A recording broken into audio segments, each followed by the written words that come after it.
आज अपन पढ़ेंगे नया लेसन नंबर 11।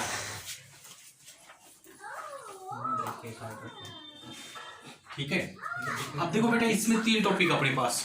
एक तो क्या है वर्क, दूसरा क्या है एनर्जी, और तीसरा क्या है पावर। तो हम बात करें यहाँ पर इस साल जो है अपना एक ही टॉपिक आएगा, वो क्या आएगा, वर्क या कार्य। कार्य बात करें वर्क, तो अपन इस लेसन में क्या आएगा, वर्क आएगा केवल। ठीक है, एनर्जी और जो पावर है उसको क्या कर दिया, इस साल हटा दिया है, तो वो आएंगे नहीं। ठीक है, तो अब अपन बात करें सबसे पहले वर्क क्या होता है। तो वर्क किसे कहते हैं, तो बेटा ध्यान रखना, एक तो बल, ठीक है, बल, फोर्स और विस्थापन। फोर्स और विस्थापन जो होता है डिस्प्लेसमेंट, दोनों का यदि अपन बात करें, दोनों को यदि अपन गुणा करें तो अपने पास जो यूनिट प्राप्त होती है वो कहलाती है कार्य। कार्य क्या है, तो उसको अपन कहते हैं वर्क। वर्क या कार्य क्या होता है, तो अपन बोलेंगे कि किसी फोर्स और डिस्प्लेसमेंट उसका गुणनफल जो होता है, ठीक है, क्या कहलाता है, वर्क कहलाता है। वर्क क्या होता है कि जब आप किसी वर्क कि क्या होता है, बल जो होता है, फोर्स होता है, उसको उसके डिस्प्लेसमेंट या विस्थापन से गुणा कर देते हैं, तो प्राप्त होने वाली राशि क्या कहलाती है, अपने पास वर्क या कार्य कहलाती है।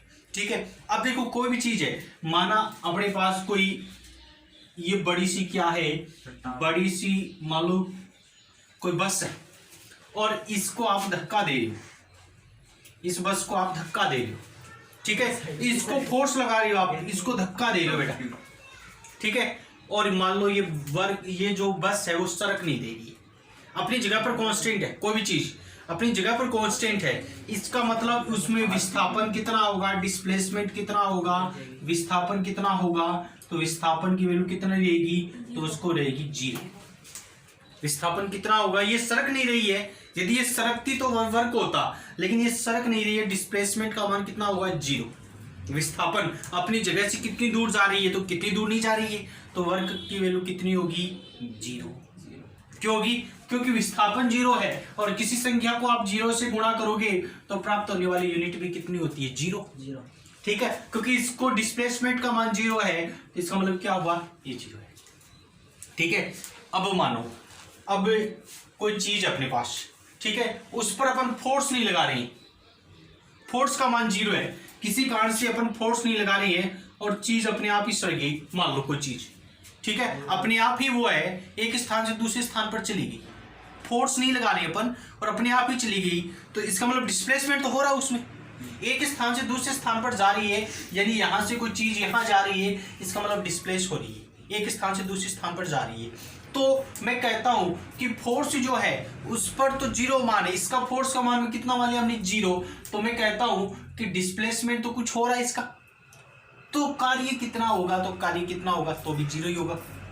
ठीक है, अच्छा अब मानो, अब यदि कोई अपने पास में कहता हूं कि कोई जो है एंगल के साथ जा रही है, कोई एंगल के साथ, माना ये कोई चीज अपने पास है ना, और ये चीज मान लो यहां पर थी, पहले इस ए पॉइंट पर थी और ये सरक कर कहीं बी पॉइंट पर चली गई, ये खिसक कर बी पॉइंट पर चली गई, और दोनों के बीच की जो डिस्टेंस है वो कितनी है, वो मान लिया 30 सेंटीमीटर है या 13 मीटर है, कितनी दूर चली गई है, 13 मीटर। ठीक है, 30 मीटर ये दूर चली गई है। ठीक है, अच्छा ये डिस्प्लेसमेंट इसका, इस पर इसने फोर्स लगाया था, हमने फोर्स लगाया था, क्या लगाया था, 40, और फोर्स की जो यूनिट होती है, बल की जो यूनिट होती है वो होती है न्यूटन। क्या होती है, न्यूटन, और इसको शॉर्ट में लिखा जाता है एन द्वारा, कैपिटल एन। कैपिटल एन क्या प्रदर्शित करता है, न्यूटन को, फोर्स को।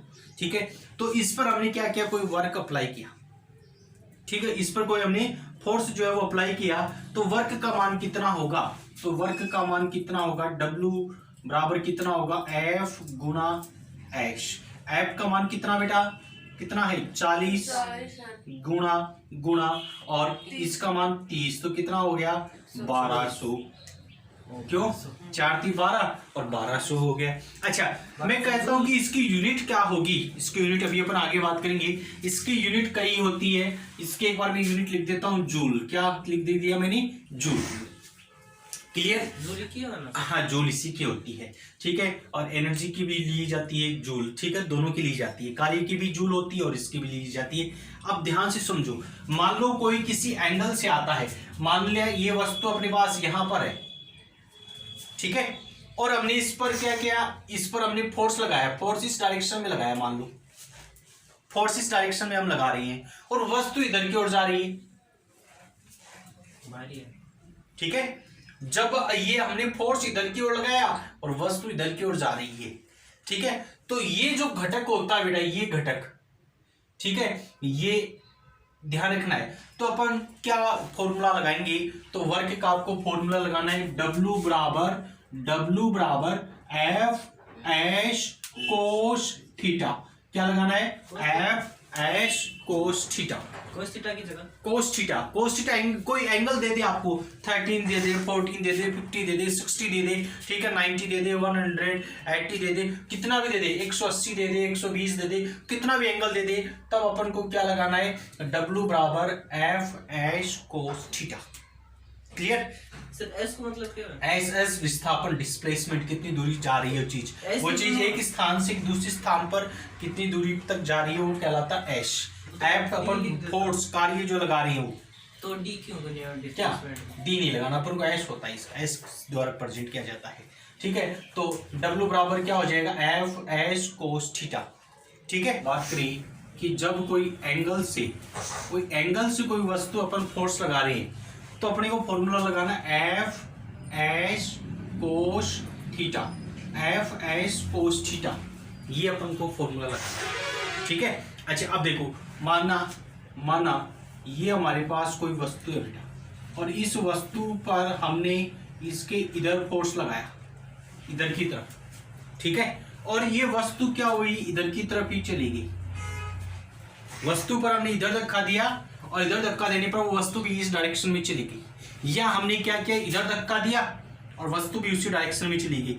यानी जो फोर्स और डिस्प्लेसमेंट क्या है, दोनों की डायरेक्शन कैसी है? सेम है, समान है। हमने वस्तु पर इधर धक्का दिया, डिस्प्लेस भी इधर हो रही है, इसका मतलब डायरेक्शन कैसी है? इसकी समान है, सेम डायरेक्शन में यदि जा रही है, तो अपन को W बराबर, देखो cos थीटा बराबर कितना हो जाएगा, तो cos थीटा बराबर कितना हो गया बेटा? थीटा बराबर कितना है अपने पास? 0, ठीक है। तो cos थीटा बराबर कितना हो जाता है? 1 होता ना। थीटा एंगल कितना अपने पास? एंगल कितना है? 0, और cos 0 की वैल्यू कितनी होती है? 1, ठीक है। cos 0 की वैल्यू कितनी होती है? 1। तो अपन यहां पर इस पूरे इक्वेशन को यदि अपन 1 से गुणा करेंगे, तो W बराबर क्या बन जाएगा अपने पास? F H। क्लियर? अच्छा, दूसरी कंडीशन देखो बेटा, क्या है? मान लो ये वस्तु अपने पास, ये वस्तु, अच्छा, इस पर हमने फोर्स इधर लगाया और वस्तु इधर चली गई। फोर्स इधर लगा रहे हैं अपन और वस्तु इधर चली गई अपोजिट डायरेक्शन में। कैसे? ब्रेक नहीं लगाते हो आप गाड़ी का ब्रेक लगाते हो, तो फोर्स हमने की, गाड़ी किधर की तरफ फोर्स लगा रही है? इधर की तरफ लगा रही है ना। और उसको जो जब आप फोर्स लगाती है, ब्रेक लगाती है, तो फोर्स तो क्या हो रहा है?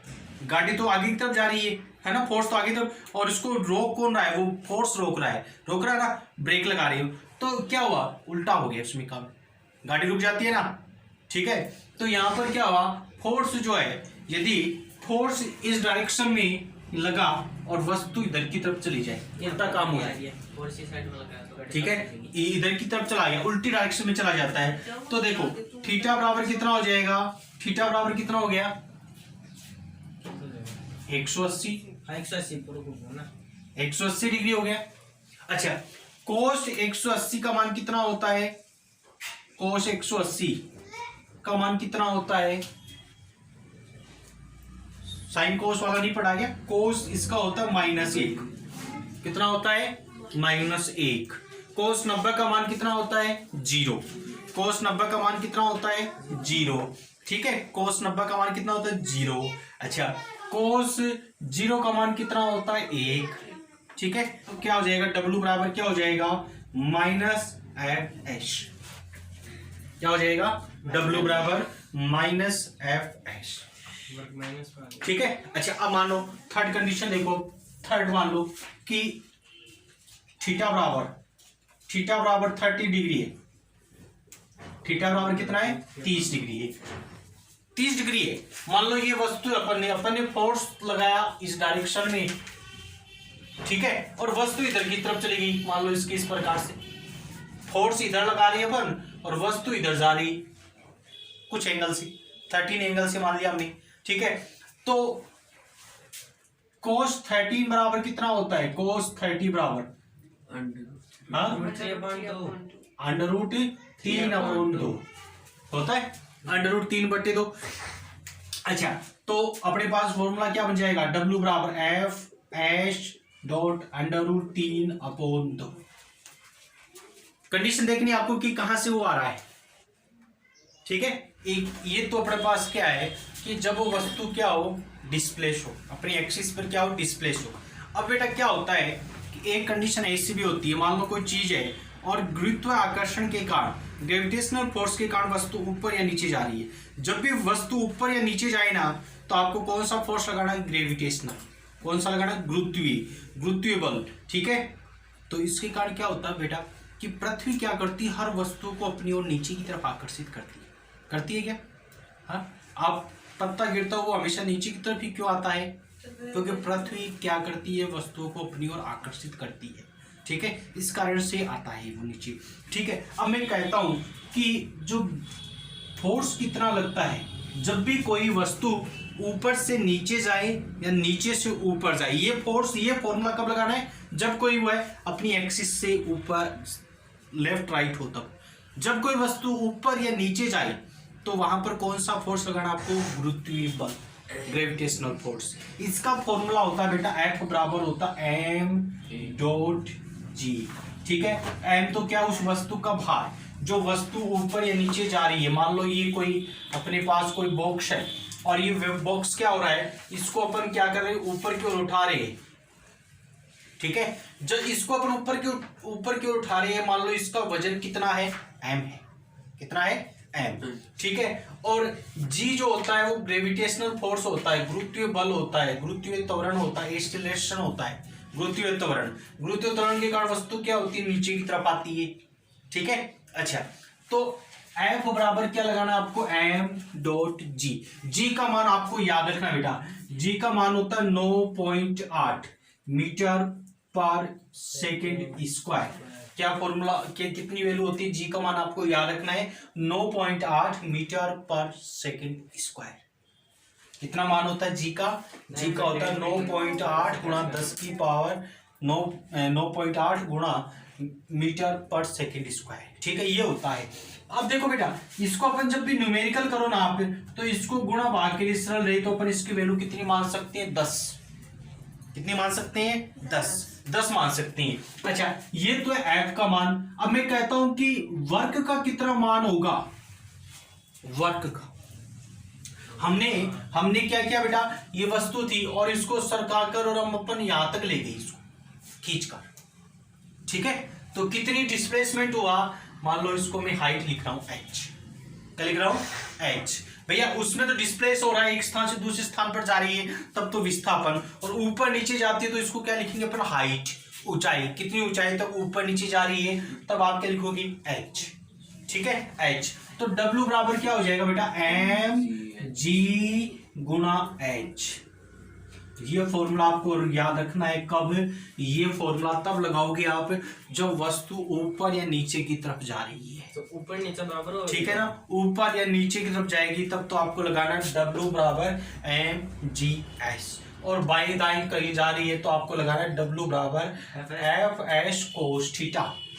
W बराबर fs cos थीटा। इसकी यूनिट क्या होती है? मात्रक क्या होता है इसका? यूनिट या मात्रक? ठीक है सर। कार्य का क्या मात्रक होता है, ठीक है। तो बेटा अभी हमारे पास क्या फॉर्मूला आ रहा है? W बराबर क्या आ रहा है? F.s, ठीक है, Fs। F W की वैल्यू अपन को ज्ञात करनी। F फोर्स की यूनिट होती है न्यूटन, अच्छा, डिस्प्लेसमेंट की यूनिट होती है मीटर, ठीक है, ऐसा यूनिट होती है मीटर। एक संस्थान है बेटा, उसने क्या कर दिया कि एक निश्चित संस्थान है और उस संस्थान डिसाइड करती है कि इसको क्या नाम से जाना जाए। तो फोर्स का जो एसआई, जो एक संस्थान है बेटा एसआई, ठीक है ना, तो उसने क्या डिसाइड किया कि एफ जो होता है उसको एसआई में क्या लिया जाता है, न्यूटन, और जो डिस्प्लेसमेंट होता है, दूरी होता है, उसको किस में लिया जाता है, मीटर में। तो इन दोनों को गुणा करते हैं तो बेटा एक नई यूनिट आपको लेनी है, वो लेनी है जूल। जहां पर भी ये शब्द आ जाए न्यूटन गुणा मीटर, तो अपन को यूनिट लेनी है जूल, ठीक है ना, क्या लेना है, जूल। अच्छा, अब मान लो इस न्यूटन के स्थान पर, ठीक है, तो इसका यूनिट आपको लेनी है जूल। इसके अलावा आपको याद रखना बेटा कि इसकी एक यूनिट और होती है, क्या होती है, वो आपको याद रखनी है अर्ग। क्या होती है, अर्ग। इसकी दो यूनिट अपन को याद रखनी है, तो जूल और एक क्या याद रखनी है, अर्ग। इसकी दो यूनिट होती है कार्य की। अब क्वेश्चन आता है कि जूल और अर्ग में क्या संबंध होता है, तो आपको याद रखना है कि जूल बराबर 10 की पावर 7 अर्ग। कौन सी राशि बढ़ी हुई रे, एक जूल बराबर कितना, तो एक जूल बराबर आप बोलोगे 10 की पावर 7 अर्ग।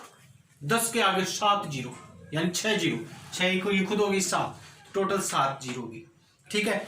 तो मैं कहता हूं कि एक जूल बड़ा कि 10 की अपने पास अर्ग बड़ा, जूल बड़ा होता है कि अर्ग बड़ा, जूल होता है, ठीक है ना, जूल बड़ा है, क्योंकि इसको इतनी संख्या से गुणा करेंगे तब वो राशि आएगी, ठीक है। अच्छा, अब देखो एक चीज, अब एक क्वेश्चन आता है बेटा एग्जाम में कि एक जूल को डिफाइन कीजिए, एक जूल को परिभाषित कीजिए। तो कैसे परिभाषित करते हैं, तो देखो कि यदि हमारे पास तय की गई दूरी या विस्थापन या डिस्प्लेसमेंट है, उसका मान कितना है, एक, कितना है, एक मीटर है।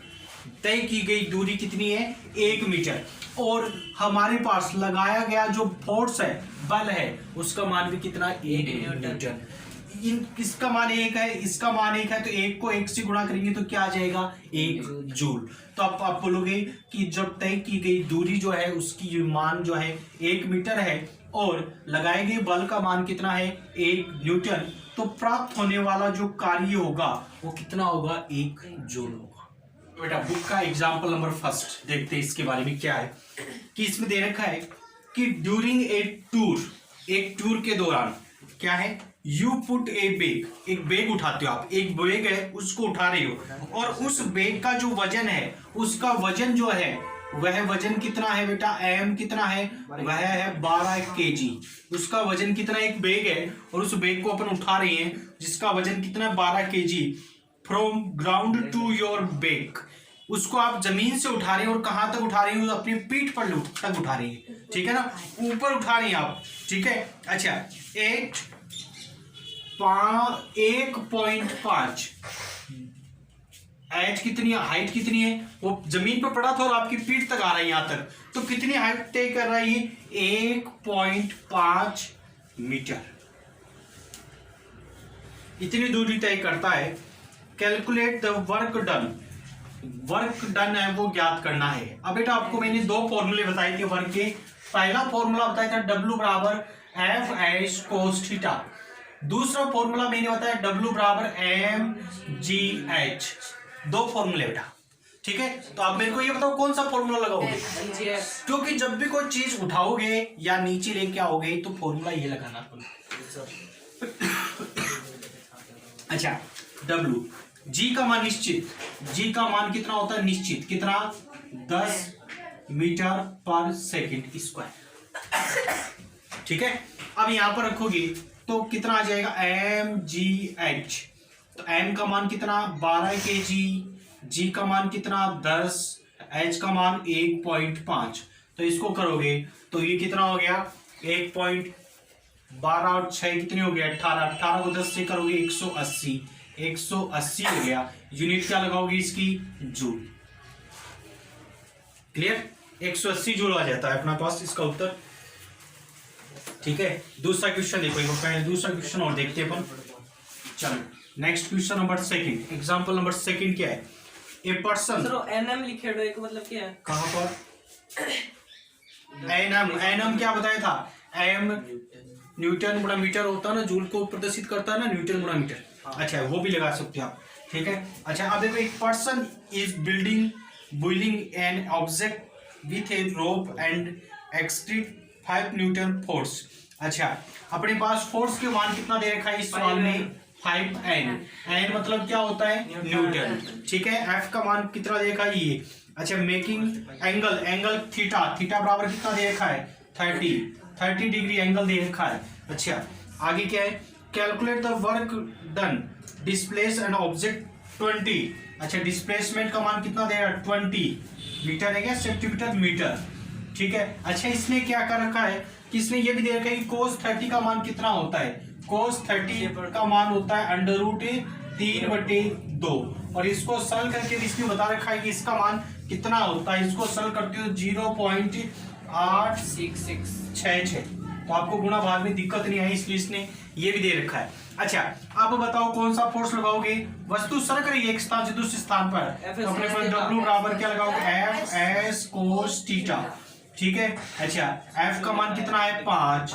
अच्छा थीटा छोड़ेगा, S कितना 20, S कितना 20 और cos थीटा कितना है 30। ठीक है 5 ये हो गया 20 को 5 से किया 100 आ गया और cos 30 का मान कितना है, इसका 0.866। इसको सरल करोगे तो कितना आ जाएगा, 86.66 और यूनिट हो जाएगी जूल। ये इसका उत्तर हो जाता है। ठीक है, ये थे अपने इस लेसन के जो आगे के जो 2 पार्ट्स है, एनर्जी और पावर, उनको इस साल हटा दिया तो उनको पढ़ेंगे नहीं।